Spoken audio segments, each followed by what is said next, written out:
time for another round of Brandy. Candid conversations over cocktails about all things brand with your hosts, Reilly Newman and Scott Saunders, the brand developers behind Motif Brands.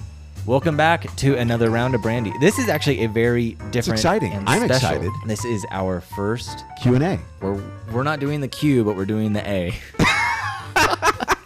We had someone write in, and again, there's a link to a just simple question form in the description of the podcast episodes. So we had someone write in, didn't we? Yeah. And so, with a really good question too. Yes, and this is from Megan W. from the U.S., and we appreciate you for writing in and taking the time, but she had a very pressing question that was this.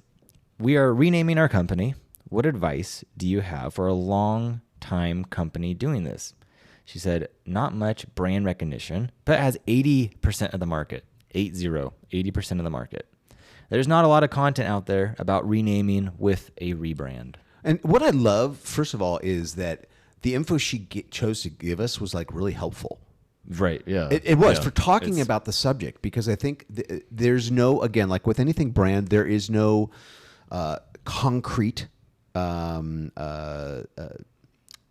item.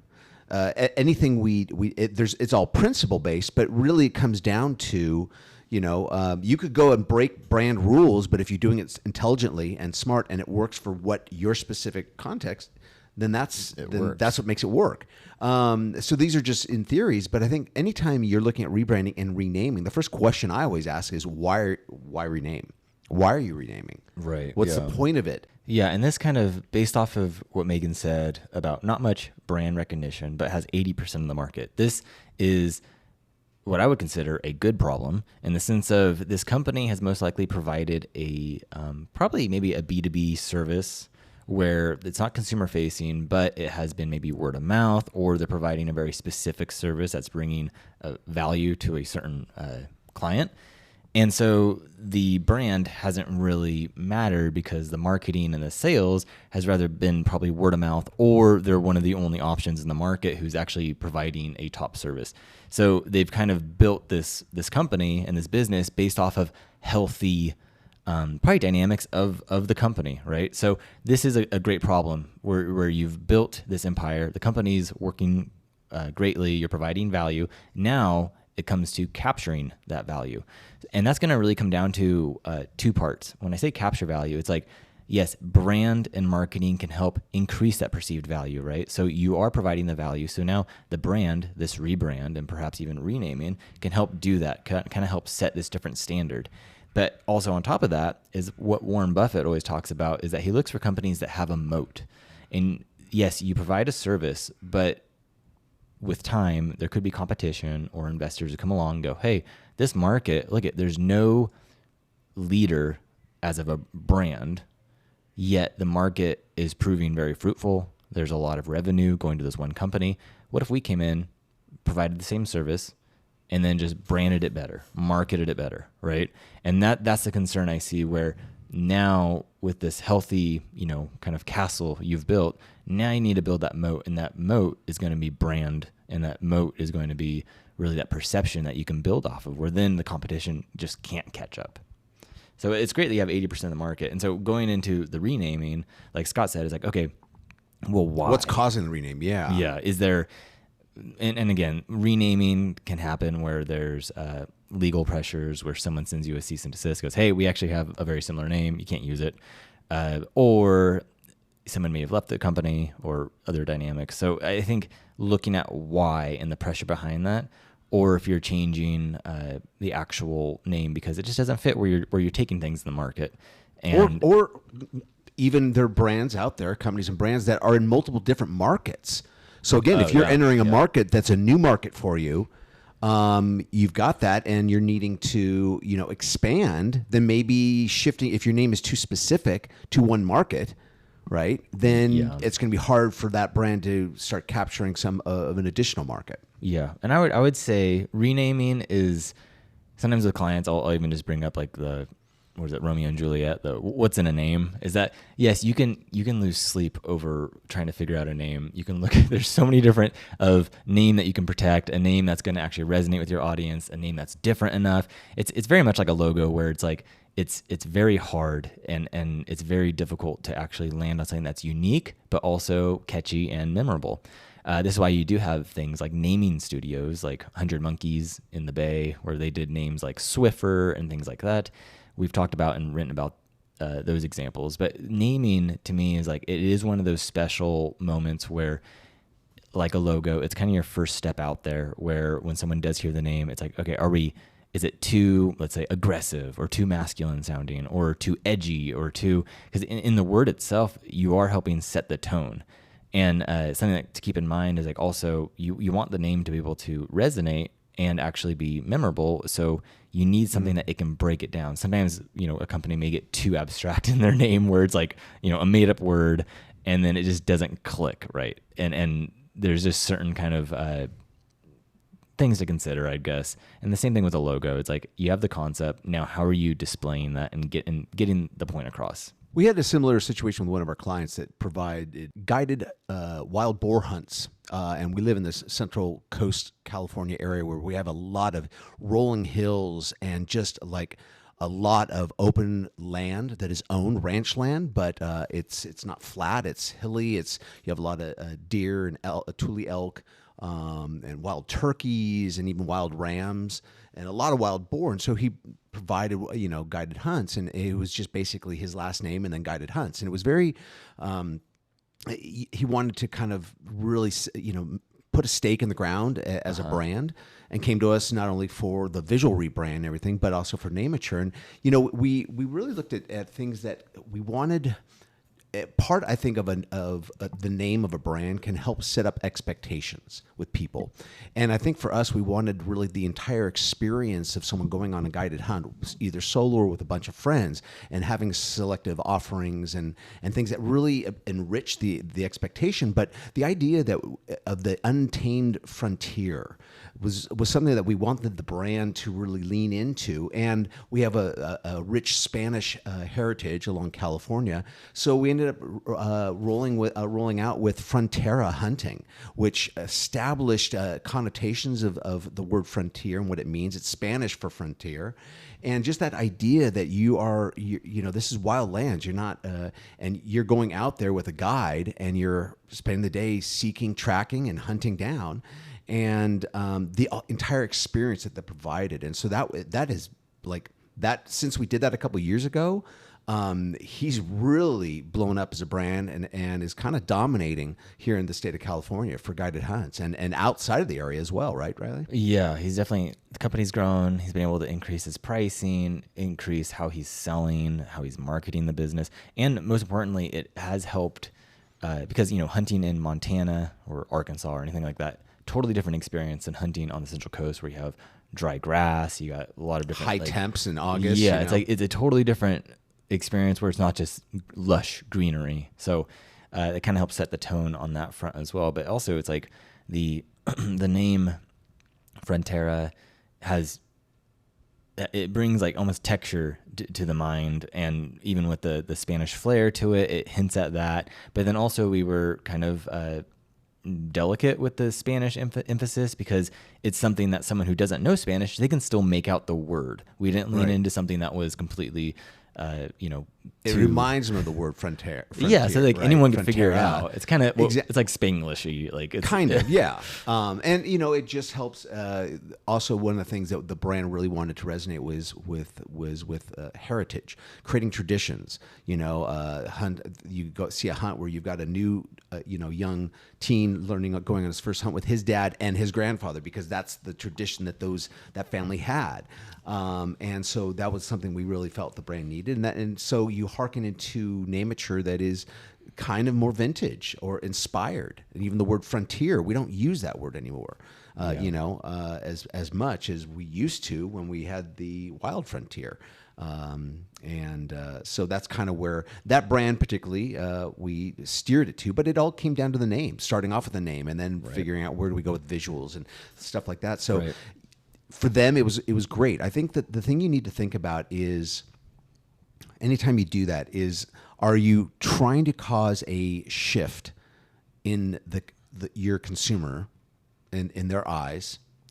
Are you trying to separate yourself from them? Are you trying to gather more? So I think it's really how your brand's going to signal this name change. And if you are going to do it, the one thing I would probably approach with wisdom would be to prepare your audience that something is coming. When you do your brand rollout, it's kind of like a teaser. You know, when you see a teaser trailer for a movie that's going to come out next summer, you know, like 1 year away or more, and they give you just a glimpse. So they kind of let you know. They don't like spell it out. They don't have a trailer ready, but there's something that lets the audience know, oh, hey, either it's a sequel, either it's a whatever it is, something is coming, and it creates a sense of anticipation. So even if you are planning on a rebrand that is going to involve a name change, do it in a clever way. Do it in a way that is on brand, right? With how your brand communicates and what it says. Don't go out of the brand and go, oh, we're changing our name to this and this and this, starting this date, and then kind of leave it at that. It's just bland. It feels clunky. So find ways that can, through your brand's personality, start letting and instructing your existing customers in the market space something new and exciting is coming. Yeah, and that's a good point, because in Megan's comment, she makes the point of a long time company, which I'm not sure how long that is, but we've worked with companies that are 50, 60, 100 years old, and it's the same case where you don't want to jaguar the thing by giving your audience... There you go, using a verb you created. Don't jaguar it by giving your audience whiplash by going, hey, remember that company that you worked with last month? Well, it's not that anymore. Now it's this. Bada bing. And you kind of hit them way too hard with it, where, like Scott was saying, kind of prime the pump a little. Help kind of, you're ushering them along and guiding them and going, hey, thanks to you being a part of our history for this many decades or this many years, we're moving on to this next chapter because of, right? And you get to be along for that journey. You're coming along with us. So it's not this, you've seen it with products before. I feel like whenever a product gets bought out or something, you'll have this complete just change where then the trust is just, it evaporates, because then the consumer is going, what happened here? Is this the same thing, or now what's changing? And they kind of just, it creates doubt. It's uncertainty. And like we talked about before, there's one thing that humans hate is uncertainty. And that is completely related to change, because there's uncertain variables. And so if you can provide that certainty of going, hey, don't worry, it's still the same team, it's still the same company, we're turning the page. Okay, sidebar question. So when you're using the verb jaguar, you're referring to making a mistake and referring to the Jaguar's rebrand that was like a mistake, right? So if something was even more of a mistake, would they be cracker barreling it? Barreling. They got you don't want to cracker barrel it.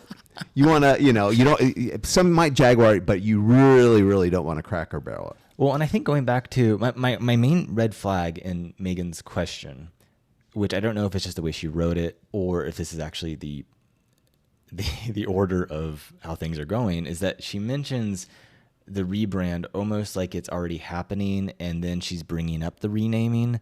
That's my only concern, is that it sounds like that the rebrand was kind of this, hey, let's do this, and now the renaming is going, hey, we should rename it while we're at it, versus a successful evolution like this should be strategy, sets the pace, sets everything of what you're going to do. Even with Frontera, the strategy of figuring out what was his strengths of the business, where's the uniqueness in the market, where's the pocket, then that sets the heading for where we even went looking for a name, where we went kind of venturing off into seeing what else was vernacular out there, land, and then that also then set the tone and the heading for the logo, the rebrand, the visuals. So getting that strategy in place first, and then venturing off into name land, and then down into brand land with the visuals, is like, that needs to be the order of this. You can't go into this going, let's just make a new logo and then let's pop a new name on. Let's just change the name too. Well, you might as well go buy it off. Well, and in all honesty, because in some days and ages with some agencies out there, it's probably like the owners are like, well, now's the time to do it. We're paying to have them do it. So rather than, you know what I mean? Swap because out the characters. If you change the name, hypothetical, let's say they just have this new logo, a new rebranded logo, right? And then they decide, oh, we need to change the name. Now they got to go and do the name change. So it's almost like they got to spend just as much money now if they've decided to do it. Right, So that's why we would, like, there's some mentality of it, like, well, I've got the car at the mechanic now. He's got it up on the jack. Might as well have him do this, this, and this while we're at it, even though those things probably don't make sense or in the right order by which you're doing them. Yeah.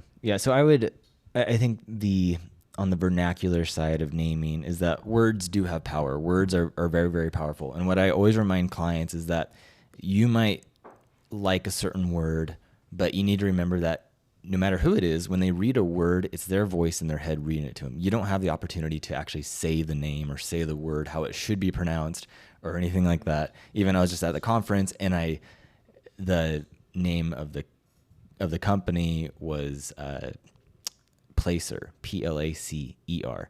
And I, for a period, lived in Placer County, which Placer is spelt the same way. And I went up and I was like, oh, Placer. And she was like, oh, actually, it's Placer, which then it did make sense with the positioning and the mapping they do with placing consumers and stuff. But it was just interesting because I'm like, wow, from my walk of life, totally different, right? And I thought it was just an abstract name. So keeping that in mind with when it does come to words, names, messaging, is that you need to remember that how someone reads it really is coming from their own voice. So you need to have that clarity. And even like you think of a weird word like Swiffer, is that Swiffer was engineered to really sound the way it does. We've written about this where the S is a nice, smooth sound. And then you have the F that just kind of carries it through. And if it was like Swiffy or something like that, it would have been, it sounds too like up, right? And then, but the ER, the gives it the doer, gives it the, there's action. And just like, and it gives it more of that purpose, because you think about what they were doing to the market at the time is that they were coming in and taking over the broom market and the sweeping market and all of that and going, hey, here's a new way to do it. And even eating up some vacuum market too, to some degree. So, it sounds a little neurotic to think about words with such like scrutiny, but I think there's a lot of power in what you do. And to me, it's a very careful thing. It's not something that you just do willy-nilly. And you may, if as a business owner, if you're coming up with your own business name, I mean, obviously, clearly, there's people out there, agencies and service providers that they're good at that's part of the service they do, like is namature as well as rebrand, like us. But I think when don't hold too tightly to a name. If you're getting wisdom or advice from and seeking counsel and those like in our industry that are coming and going, I don't know. Like those are the types of things like to just be mindful of, because there might be some sticking points that you might not, some headaches down the road with the name that you're proceeding with that you just didn't foresee or were too kind of blinded to see because it was something you came up with and were kind of married to. We've seen some, really bad small little business startups with really clunky or weird names, and just it's a total miss for their market space. Yeah. And again, thinking about things like regionality, don't just name your company after maybe the city you're in because you might grow at some point, or even just thinking about going, okay, what's the service we're providing and what are the emotions that someone has when they are selecting that service or that product, and what emotions do we need to compensate for or lean into? Is that, if you're providing a comfort, service or something, then you don't want something that sounds edgy or aggressive or something that has like too much swiftness to it, because then that sounds almost like it's going to be painful. You want something that's a little more soothing and soft. And same thing, again, it's like almost the same mentality you take to the identity and the color palette and all these other dynamics where you're kind of helping, again, usher in those feelings and what the person, how they're perceiving the business. Yeah. Man, I thought this episode would be a little bit shorter. I think that's what we're trying to take, is that we want to open up the doors to allow other, particular questions, specific questions. Give us as much detail or that you can. We'd love to possibly address it for our next recording of a Q&A session for Brandy. And maybe we'll do a renaming episode or about naming. Because even to Megan's point is that it seems like there's not a lot of content out there regarding that specifically. So if you want to hear that as well, let us know. But thank you for tuning in. Yeah. We'll talk to you next week. Mm-hmm. Cheers.